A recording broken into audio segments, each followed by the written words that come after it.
سوال آئے گا صدام کا ایشو کیا ہے؟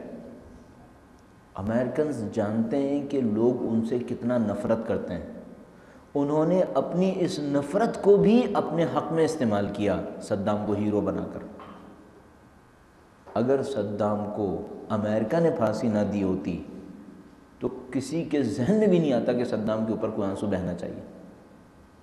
اگر صدام کو پکڑنے کے فوراً بعد پھانسی دے دی جاتی، کوئی ایک آنسو بھی نہیں بہاتا اس کے لیے۔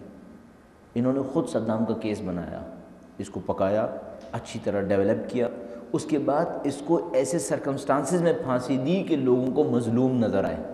امریکنز جانتے ہیں لوگ امریکن سے نفرت کرتے ہیں۔ اب کیا ہو رہا ہے؟ اب بغض امریکہ میں صدام لوگوں کا دوست بن رہا ہے۔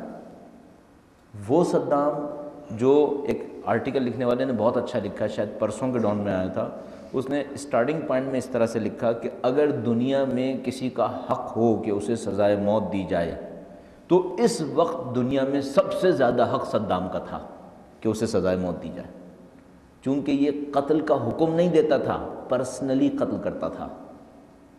صرف قتل نہیں کرتا تھا، جو مقتول ہوتے تھے ان کے اعضاء سے کھیلتا تھا۔ یہ وہ صدام تھا۔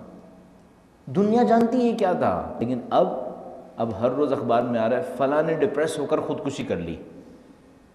کیا کرنا چاہ رہے ہیں؟ اب کوئی بھی مرنے والا، خودکشی کرنے والا، اس کے لیے بہت اچھا ٹائم ہے خودکشی کرنے کا، کہ وہ اس وقت اگر خودکشی کرے تو اس کو یہ بھی کہیں گے کہ صدام کے ڈپریشن میں اس نے اپنے آپ کو ہینگ کر لیا ہے۔ بہت اچھا ٹائم ہے اس وقت۔ کوئی کسی کو مارنا چاہتا ہو پھانسی دے کر، اس کے لیے بھی بڑا اچھا ٹائم ہے کہ کسی کو لڑکانا ہو تو لڑکا دے اور نیچے ایک نوٹ لکھ دے کہ میں صدام کا سین دیکھ کر بہت ڈپریس ہو گیا تھا۔ یہ لوگ ماہر ہیں میڈیا کو استعمال کرنے کے لیے، لوگوں کی لاجک سے کھیلنے کے ماہر ہیں۔